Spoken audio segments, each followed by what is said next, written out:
Bonjour à vous supporters marseillais, supportrices marseillaises, j'espère que vous allez bien. Ça fait quand même 4 ou 5 jours qu'on s'est pas vu les amis, si je vous dis pas de bêtises. Bon, c'est la rentrée, je travaille énormément en ce moment, donc ne m'en voulez pas. Et pour marquer le coup, bah écoutez, on a changé de coupe de cheveux, on a sorti la coupe à la Guendouzi ou à la Valderrama pour les plus anciens.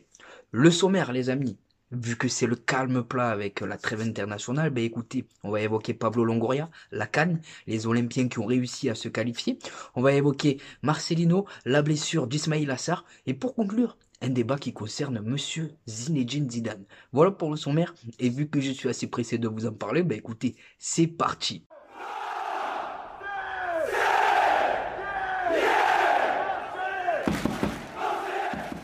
Avant de rentrer dans le vif du sujet, je vous demanderai un maximum de pouces bleus. Et pour toutes les personnes qui vont me découvrir à travers ce contenu, n'hésitez pas à vous y abonner.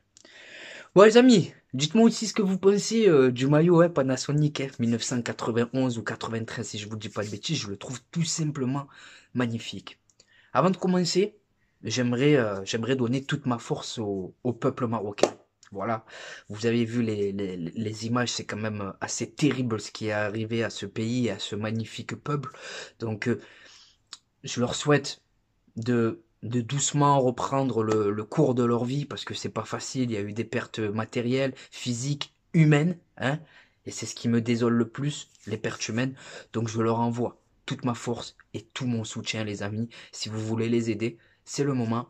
Il y a pas mal d'associations qui proposent des cagnottes pour venir en aide aux plus démunis, notamment.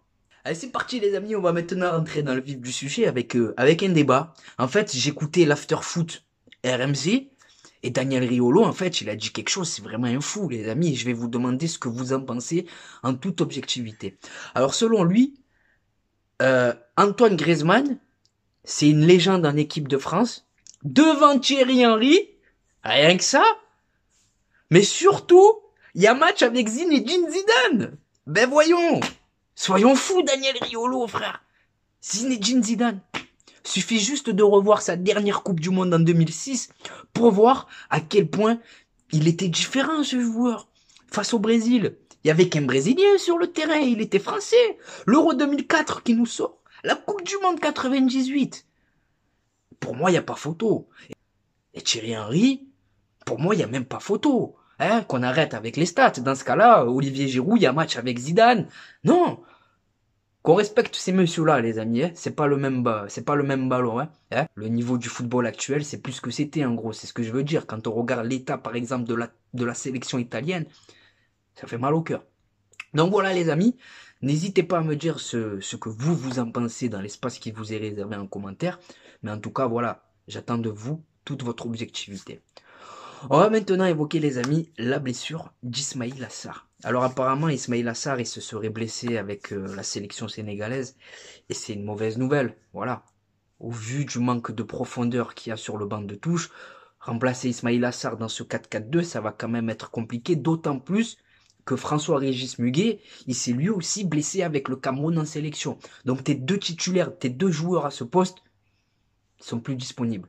Donc, je me dis que peut-être, ça peut être le bon moment pour Marcelino de changer de système, les amis, d'essayer de trouver un dispositif. Moi, j'apprécie énormément le 4-3-3 avec deux sentinelles. Ça nous permettrait d'avoir plus d'équilibre défensif parce qu'on subit beaucoup trop, hein. Là, va y avoir Toulouse. Pour moi, Toulouse, c'est l'occasion de se rassurer définitivement. Et derrière, voilà, Marcelino, il joue sa place pour moi. Paris, Monaco, Brighton, l'Ajax d'Amsterdam. S'il apporte pas quelques modifications, les amis, je vous dis qu'on va passer un mois d'octobre, septembre compliqué, mais faut pas perdre de temps. Si Marcelino, au Vélodrome, le match prochain, il n'arrive pas à venir à bout de Toulouse, qu'on arrête. Faut pas perdre plus de temps, les amis. Voilà, donc n'hésitez pas à me dire ce que vous pensez de la blessure d'Ismaïl Assar, du changement de système et de la remise en question que doit faire Marcelino. Pour enchaîner, les amis, on va évoquer Pablo Longoria. Donc avant de commencer sur Pablo Longoria, parce qu'il y a une information assez intéressante le concernant, j'ai envie de pousser un petit coup de gueule, les amis. J'ai fait le bilan du mercato de l'Olympique de Marseille lors de ma dernière vidéo, et tu as tous les fanatiques de Pablo Longoria qui te sautent au cou et qui te disent que tu ne connais rien au ballon. Mais les gars, Est-ce que ça fait de moi une mauvaise personne? Est-ce que ça fait de moi un mauvais supporter que de faire le bilan de Pablo Longoria en toute objectivité? C'est le lot de chaque dirigeant, les gars. Dans un projet, il y a des réussites, mais forcément, il y a des échecs. Quand c'est bien, je le dis, mais quand c'est pas bien, c'est pas bien. Alors vous m'excuserez, les amis, de regretter que Guendouzi a 13 millions d'euros, c'est une connerie. Arkadiusz Milik à 8 millions d'euros, c'est une connerie, frère. Hein? Donc vous m'excuserez de penser que le mercato aussi qu'on a fait, il nous apporte aucune garantie. C'est un mercato à l'image de la stratégie de Pablo Longoria depuis son arrivée. Un pari. Alors Pablo Longoria, c'est assez intéressant les amis, puisqu'il a été nommé pour représenter les clubs français à l'ECA, l'association des clubs européens. Et j'ai envie de vous dire que c'est assez intéressant quand même, c'est pas rien, parce que l'ECA, c'est un peu l'équivalent de l'ONU en politique, c'est-à-dire que c'est là où vont se décider les futurs changements, les futures règles qu'on doit changer dans le football. Donc c'est important d'en faire partie, de représenter les clubs français. Et au-delà de ça, on va s'asseoir à la table des plus grands clubs européens, voilà. Au moment où peut-être on va essayer de contrer l'Arabie Saoudite avec une Super League, faire partie de l'OCA, c'est assez intéressant, j'ai envie de vous dire. Voilà. On va maintenant changer de sujet, les amis, puisqu'on va évoquer la Coupe d'Afrique des Nations. Et pour tout vous dire, les amis, la Coupe d'Afrique des Nations, c'est quelque chose que j'appréhende quand même énormément, parce que quand tu prends le risque de recruter autant de joueurs qui vont disputer cette compétition, le but, c'est de faire le plein de points jusqu'à janvier. Et c'est pas ce qu'on est en train de faire. Se passer de Chancel Mbemba, moi ça me fait peur. Ça me fait peur parce que me retrouver qu'avec Gigot, Balerdi et même pas Bamo Meïté parce qu'il devrait la jouer peut-être, ça me rassure pas. Voilà, en pleine saison, tu perds énormément de cadres. Unai, Eminarit, Chancel Mbemba. On perd également Pape Gueye, Ismail Assar, Iliman Ndiaye, Pierre-Emerick Aubameyang et Geoffrey Kondogbia. Ils y participent, ne pourront pas. Tant mieux. Mais pour le reste, les amis, voilà, je pense pas qu'à l'heure actuelle, on soit suffisamment armé pour pouvoir se passer d'autant de joueurs. Parce que c'est limite notre équipe. C'est une équipe qui part. Donc j'espère que qu'on se servira peut-être du mercato pour recruter, même si c'est pas l'idéal. Voilà, on aurait dû anticiper ce genre de choses. Ensuite, voilà, j'ai été complet sur la Coupe d'Afrique des Nations et j'ai rien oublié. Ben, pour conclure, les gars, ben, écoutez, je vais vous faire mon 11 ultime. Donc sur Snapchat ces derniers temps, je vous propose des duels. Je vous propose deux gros joueurs par poste des années 2000. Et vous devez me répondre selon vous, lequel à son prime était le meilleur. Donc on a eu droit hier à Zidane Ronaldo, on a eu droit à Nasri Fabregas, on a eu droit à qui d'autre? On a eu droit à Riyad Mahrez, Hakim Ziyech. Hein, donc dites-moi en commentaire ce que vous en pensez. Et du coup, je vais vous donner pour moi mon 11 ultime des joueurs que j'ai pu voir jouer à la télévision. Alors Pelé, Maradona, Papin, toute cette génération-là, les amis, j'ai pas connu. Hein. Donc m'en voulez pas si je les mets pas dans ce 11. Messi, Ronaldo non plus, je les mets pas parce que voilà, ils ont joué, ils ont connu les deux époques. Quand ils prendront leur carrière, je les mettrai peut-être dans une équipe. Ronaldo, c'est sûr. Bon, mon 11 ultime, les amis. Alors ce que je tiens à préciser, c'est qu'on est sur un 4-3-3. Voilà, moi j'apprécie ce système avec un meneur de jeu et deux sentinelles derrière, tu vois, pour apporter l'équilibre. Alors dans les cages, les amis, j'ai hésité. Il y a plusieurs noms qui me sont revenus. Edwin van der Sar, grand gardien les gars. J'ai pensé à Iker Casillas, j'ai pensé à Toldo, j'ai pensé à Buffon, bien évidemment. Et j'ai finalement décidé de récompenser, ben écoutez, Iker Casillas. Parce que Iker Casillas, c'est quand même le gardien des Galactiques. C'est un gardien, c'est un joueur qui a quand même porté le Real de Madrid à lui seul quand Florentino Pérez il n'était pas là et que ça allait moins bien. Donc dans les crashs, Iker Casillas. Pour la défense, les amis, arrière gauche, je pense qu'il n'y a pas photo. Hein. On sera tous d'accord. Roberto Carlos. Voilà, à son poste. Marcelo, à son prime au Real de Madrid, il s'en rapproche un peu de Roberto Carlos. Hein. Mais ce but qu'il met par exemple face à l'équipe de France, c'est un style atypique en fait, Roberto Carlos. C'est vraiment... c'est la classe sur le terrain. Donc Roberto Carlos à gauche. Pour la défense, les deux de l'axe, ben écoutez, j'ai longuement là aussi hésité.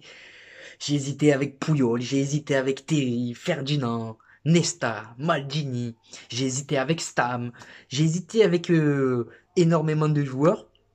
Et j'ai finalement choisi, bien évidemment, Maldini, les gars. Voilà, Maldini, c'était la classe à son poste. Il y a vraiment rien à dire, hein.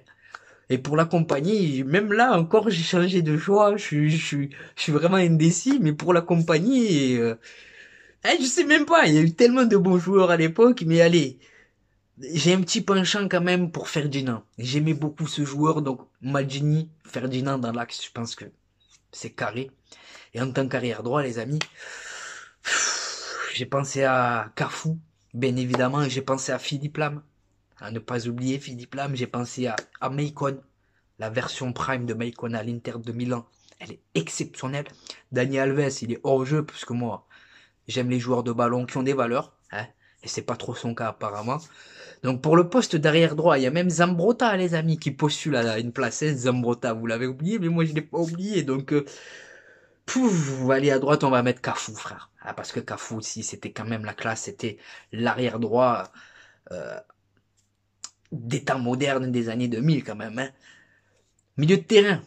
Ben écoutez, les amis, il y aura des absents, il y aura des déçus, c'est normal, hein, je peux pas mettre tout le monde. Là, je marche à la... C'est vraiment que des choix du cœur, là. Donc au milieu de terrain, ben écoutez, Frank Lampard, en 6, voilà, Frank Lampard, parce que c'est vraiment un joueur qui... Il a bercé mon enfance, voilà, c'est le symbole de ce Chelsea qui marche sur la première ligue avec Terry, avec Didier Drogba et José Mourinho. Donc Frank Lampard. Et pour accompagner Monsieur Frank Lampard, j'ai envie de vous mettre je sais pas, c'est dur quand même. Hein. C'est très très dur, les amis. Pour accompagner Frank Lampard, on va vous mettre... Vous savez quoi, on va faire comme dans FIFA. Hein. Je vais faire des modifications de poste, les gars, des cartes modifications de poste. Hein, pour accompagner Lampard. Accompagner Lampard. Pour accompagner Lampard, ben écoutez, on va choisir Gennaro Gattuso. Voilà. Ça le fait, Gattuso. Ça va faire parler ce choix, je le sais.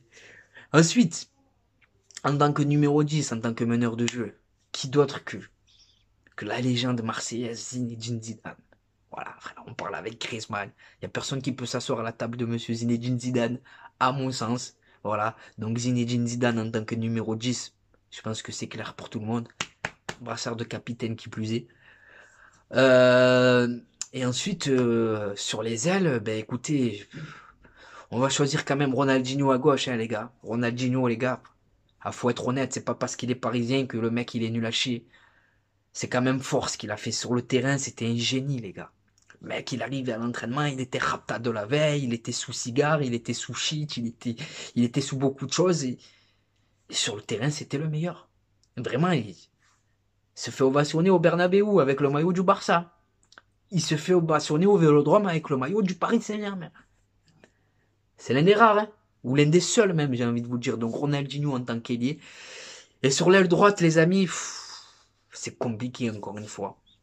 C'est compliqué, mais j'ai envie de placer Luis Figo parce que j'aimais énormément ce joueur. Donc Luis Figo.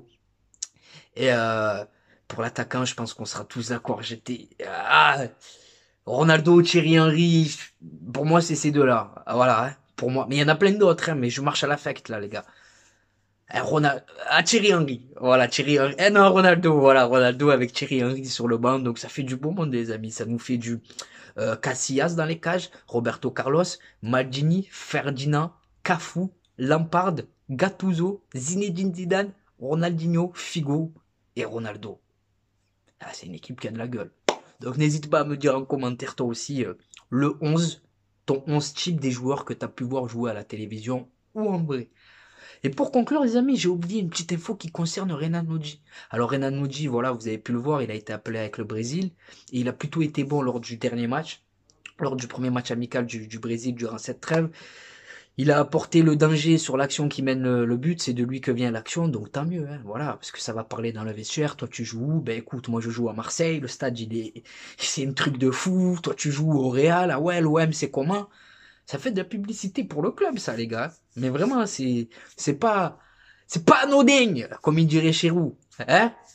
Donc voilà. Oh, Khaled Takar, il me fait de la peine. Chaque fois qu'il est dans un club, lui... En fait, quand tu es supporter d'un club et que Khaled Takar, il arrive chez toi, ça pue la merde. Hein. Nous, il arrive avec Rudy Garcia, c'est compliqué. Il va à Southampton, relégation. Et il va au FC Lyon, c'est compliqué pour lui. Je pense qu'il porte valeur. Bon, pour conclure les amis, mes réseaux sociaux, ça me permet d'être beaucoup plus proche de vous. Donc, je mets des stories, je vous filme ma vie, il y a les infos de l'OM, il y a les bons plans maillots, survêtements avec le code promo TPAMS, 26 € le maillot. Donc, si tu veux en profiter, ajoute-moi sur Snap, TP Khalil-6 TPAMS13. Instagram, c'est TPAMS13. Instagram, c'est moi au vélodrome, c'est moi devant le vélodrome, c'est moi en vacances. Voilà. Ensuite, on a Twitter où c'est TPMS 13 13 13. Et pour conclure, on a TikTok où c'est touche pas à mon stade, tout attaché. Voilà les gars. C'est la fin de cette vidéo. C'était Khalilé de touche pas à mon stade pour vous servir. Je te souhaite de passer une bonne journée ou une bonne soirée selon le moment où tu visionnes cette vidéo. Et n'oublie pas l'ami, notre virus à nous, c'est l'OM. Ciao le sang.